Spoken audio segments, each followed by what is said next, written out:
सिंधुदुर्ग जिल्ह्यातल्या देवगड तालुक्यातल्या हिंदळे मोरवे इथल्या माऊली वारकरी दिंडी भजन मंडळानं पंढरपूर इथल्या श्रीदेव विठ्ठल रुक्मिणी मंदिराच्या मुख्य सभामंडपात वारकरी दिंडी भजन सादर करून विठू माऊलीच्या चरणी आपली भक्तिभावाची सेवा अर्पण केली।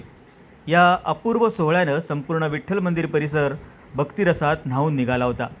दिंडी भजनाचं मुख्य वैशिष्ट्य म्हणजे यात 2 वर्षांच्या चिमुरड्यांपासून ते थेट वयोवृद्ध आजी आजोबांपर्यंत सर्व वयोगटातल्या महिला आणि पुरुष मंडळींचा समावेश होता। मोरवे गावातल्या लहान थोर अशा 100हून अधिक भाविकांनी एकत्र येत विठू नामाचा गजर केला। मंत्रमुग्ध करणारा ठेका, गळ्यात तुळशीच्या माळा, डोक्यावर विठ्ठल रुक्मिणीची मूर्ती आणि खांद्यावर मानाचा भगवा झेंडा घेऊन या भाविकांनी पहिल्यांदा वाजत गाजत मंदिर प्रदक्षिणा घातली आणि त्यानंतर मुख्य मंदिरात प्रवेश केला।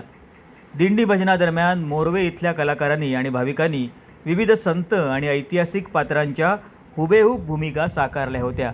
त्यामध्ये प्रामुख्यानं विठ्ठल रखुमाई, संत तुकाराम महाराज, संत गोरा कुंभार, भक्त पुंडलिक, संत ज्ञानेश्वर महाराज, छत्रपती शिवाजी महाराज, गरुड वासुदेव आणि इतर धार्मिक भूमिकांनी सर्वांचंच लक्ष वेधून घेतलं।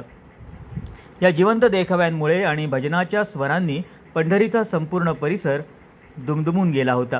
उपस्थित इतर भाविकांनी सुद्धा या दिंडीचा आनंद घेतला। विठू माऊलीच्या दरबारात अशा प्रकारे भजनरूपी सेवा करण्याची आणि पंढरीच्या पावनभूमीत भक्तीचा गजर करण्याची सुवर्ण संधी मिळाल्याबद्दल माऊली वारकरी दिंडी भजन मंडळ मोरवे यांच्या वतीनं पंढरपूर देवस्थान समितीचे विशेष आभार व्यक्त करण्यात आले।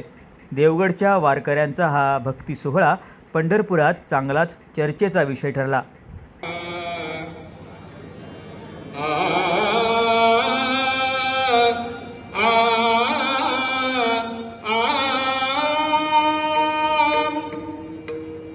जय जय विठ्ठल रखुमाई, जय जय विठ्ठल रखुमाई,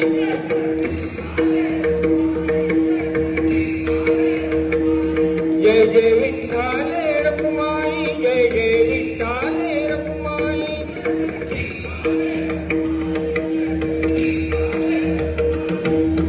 कुंडलिका भेटी परब्रह्माने भक्ताची आकाशा विठेवरी ठेवे।